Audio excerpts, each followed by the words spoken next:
ചരിത്രത്തിലാദ്യമായി കേരളത്തിൽ ഏപ്രിൽ 2024 കേന്ദ്ര കാലാവസ്ഥാ വകുപ്പ് ഹീറ്റ് വേവ് ഉഷ്ണതരംഗം റിപ്പോർട്ട് ചെയ്തു. വിദ്യാഭ്യാസ സ്ഥാപനങ്ങൾ അടച്ചിട്ടും നിർമ്മാണ തൊഴിലാളികൾ, കർഷക തൊഴിലാളികൾ, വഴിയോര കച്ചവടക്കാർ, മത്സ്യത്തൊഴിലാളികൾ, മറ്റു കാഠിന്യമുള്ള ജോലികളിൽ ഏർപ്പെടുന്നവർ മുതലായവർ ജോലി സമയം ക്രമീകരിച്ചും ഉഷ്ണതരംഗത്തെ പ്രതിരോധിക്കാൻ ആരംഭിച്ചു. കേരളത്തെ കൂടാതെ മധ്യപ്രദേശ്, പഞ്ചാബ്, ഹരിയാന, ചണ്ഡീഗഡ്, ഡൽഹി, ഉത്തർപ്രദേശ്, ബീഹാർ, വെസ്റ്റ് ബംഗാൾ തുടങ്ങിയ സംസ്ഥാനങ്ങളിലും ഈ വർഷം ഹീറ്റ് വേവ് റിപ്പോർട്ട് ചെയ്യപ്പെട്ടു. എന്താണ് ഹീറ്റ് വേവ്സ് എന്നും എങ്ങനെയാണ് ഇവ ഉണ്ടാകുന്നതെന്നും നമുക്കൊന്ന് നോക്കാം. ഇന്ത്യയിൽ കാലാവസ്ഥാ നിരീക്ഷണങ്ങൾ, കാലാവസ്ഥാ പ്രവചനം, ഭൂകമ്പശാസ്ത്രം എന്നിവയുടെ ഉത്തരവാദിത്തമുള്ള ഏജൻസിയാണ് ഇന്ത്യ മെറ്റീരിയോളജിക്കൽ ഡിപ്പാർട്ട്മെൻറ്റ്, കേന്ദ്ര കാലാവസ്ഥാ വകുപ്പ്. കേന്ദ്ര കാലാവസ്ഥാ വകുപ്പാണ് ഉഷ്ണതരംഗം ഇന്ത്യയിൽ റിപ്പോർട്ട് ചെയ്യുന്നത്. നാം താമസിക്കുന്ന ഇടത്തെ സാധാരണ അനുഭവപ്പെടുന്ന അന്തരീക്ഷ താപനിലയെ അടിസ്ഥാനമാക്കിയാണ് ഉഷ്ണതരംഗത്തെ നിർവചിക്കുന്നത്. അന്തരീക്ഷ താപനില തുടർച്ചയായി സാധാരണയിൽ കൂടുതൽ ഉയർന്നു നിൽക്കുന്നതിനെ നമുക്ക് ഉഷ്ണതരംഗം എന്നു പറയാം. കേന്ദ്ര കാലാവസ്ഥാ വകുപ്പ് പ്രകാരം നമ്മുടെ ഇന്ത്യൻ ഉപഭൂഖണ്ഡത്തെ പല കാലാവസ്ഥാ ഉപകേന്ദ്രങ്ങളായി തരംതിരിച്ചിട്ടുണ്ട്. ഇതിൽ ഒരു സ്റ്റേഷൻ്റെ പരമാവധി താപനില സമതലങ്ങളിൽ കുറഞ്ഞത് 40 ഡിഗ്രി സെൽഷ്യസ് അല്ലെങ്കിൽ അതിൽ കൂടുതലും, മലയോര പ്രദേശങ്ങളിൽ കുറഞ്ഞത് 30 ഡിഗ്രി സെൽഷ്യസ് അല്ലെങ്കിൽ അതിൽ കൂടുതൽ എത്തിയാലും ഉഷ്ണതരംഗമായി കണക്കാക്കാം.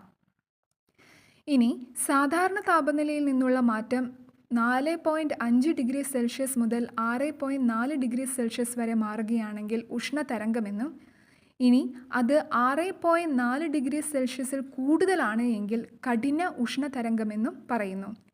ഒരു കാലാവസ്ഥാ ഉപവിഭാഗത്തിലെ 2 സ്റ്റേഷനുകളിലെങ്കിലും തുടർച്ചയായി 2 ദിവസമെങ്കിലും മുകളിലുള്ള മാനദണ്ഡങ്ങൾ പാലിക്കുകയാണ് എങ്കിൽ 2-ാം ദിവസം ഉഷ്ണതരംഗം പ്രഖ്യാപിക്കപ്പെടും. തുടർച്ചയായ ദിവസങ്ങളിൽ അതിതീവ്രമായ ചൂട് രേഖപ്പെടുത്തുകയും പാലക്കാട് ജില്ലയിൽ 40 ഡിഗ്രി സെൽഷ്യസ് വരെയും, തൃശ്ശൂരിൽ 39 ഡിഗ്രി സെൽഷ്യസ് വരെയും, കോഴിക്കോട് 38 ഡിഗ്രി സെൽഷ്യസ് വരെയും താപനില ഉയർന്നതിൻ്റെ അടിസ്ഥാനത്തിലാണ് ഉഷ്ണതരംഗ മുന്നറിയിപ്പ് നൽകിയത്. ഇന്ത്യയിൽ ഉഷ്ണതരംഗത്തിൻ്റെ കാലഘട്ടമായി പ്രധാനമായും കണക്കാക്കുന്നത് മാർച്ച് മുതൽ ജൂൺ വരെയുള്ള കാലയളവാണ്. ചില അപൂർവ സന്ദർഭങ്ങളിൽ ജൂലൈയിലും ഉഷ്ണതരംഗം സംഭവിക്കാറുണ്ട്. ഇന്ത്യയിൽ തന്നെ ഏറ്റവും ചൂടേറിയ മാസം മെയ് മാസവുമാണ്. എന്തുകൊണ്ടാണ് ഉഷ്ണതരംഗം ഈ ഒരു സമയത്ത് റിപ്പോർട്ട് ചെയ്യപ്പെടുന്നത്, അല്ലെങ്കിൽ എന്തുകൊണ്ടാണ് ഉഷ്ണതരംഗം ഉണ്ടാകുന്നത് എന്ന് നമുക്ക് നോക്കാം. ലോകത്തെ ഏറ്റവും ശക്തമായ കാലാവസ്ഥാ പ്രതിഭാസങ്ങളിൽ ഒന്നാണ് എൽ നിനോ. കിഴക്കൻ പസഫിക്കിൽ സാധാരണ സമുദ്ര താപനിലയേക്കാൾ കൂടുതൽ ചൂടാണ് എൽ നിനോ പ്രതിഭാസം ഉണ്ടാക്കുന്നത്. ഇത് വലിയ അളവിൽ താപം അന്തരീക്ഷത്തിലേക്ക് പുറപ്പെടുവിക്കുന്നു. അതുകൊണ്ടാണ് എൽ നിനോ വർഷം ശരാശരിയേക്കാൾ ചൂടേറിയതാകുന്നത്. ഇന്ത്യൻ ഉപഭൂഖണ്ഡത്തിൽ മഴ ലഭിക്കുന്ന മൺസൂണിൻ്റെ ശക്തി കുറയ്ക്കാൻ എൽ നിനോയ്ക്ക് സാധിച്ചേക്കും. 1877, 1899, 1911, 1918, 1972 വർഷങ്ങളിൽ ശക്തമായ എൽ നിനോ പ്രതിഭാസം രൂപപ്പെടുകയും ഇന്ത്യയുടെ പല പ്രദേശങ്ങളിലും വലിയ മഴക്കുറവും കടുത്ത വരൾച്ചയും നേരിടുകയുണ്ടായി.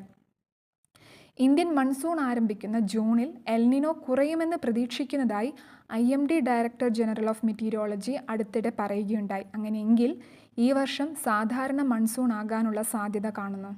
എൽ നിനോയെ കൂടാതെ ആഗോളതാപനം, നഗരവൽക്കരണം തുടങ്ങിയവ ഉഷ്ണതരംഗത്തിൻ്റെ കാഠിന്യം വർദ്ധിപ്പിക്കുന്നു.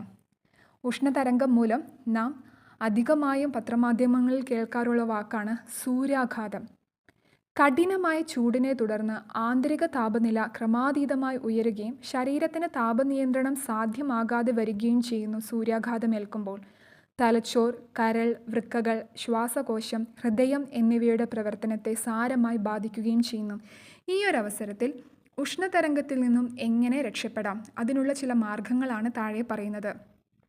അയഞ്ഞ ഇളം നിറത്തിലുള്ള കോട്ടൺ വസ്ത്രങ്ങൾ ധരിക്കുക, ധാരാളം വെള്ളം കുടിക്കുക, യാത്രാവേളയിൽ നിർബന്ധമായും കുപ്പിവെള്ളം കരുതുക, പുറത്തിറങ്ങുമ്പോൾ പാദരക്ഷകൾ ധരിക്കുക, കുടയോ തൊപ്പിയോ ഉപയോഗിക്കുന്നത് നല്ലതാണ്, പ്രത്യേകിച്ചും വെയിലത്ത് നിന്നും പണിയെടുക്കുന്നവർക്ക്. നിർജ്ജലീകരണം ഉണ്ടാക്കുന്ന മദ്യം, കാപ്പി, ചായ, കാർബണേറ്റഡ് ശീതള പാനീയങ്ങൾ തുടങ്ങിയവ പകൽ സമയത്ത് കഴിവതും ഒഴിവാക്കുക.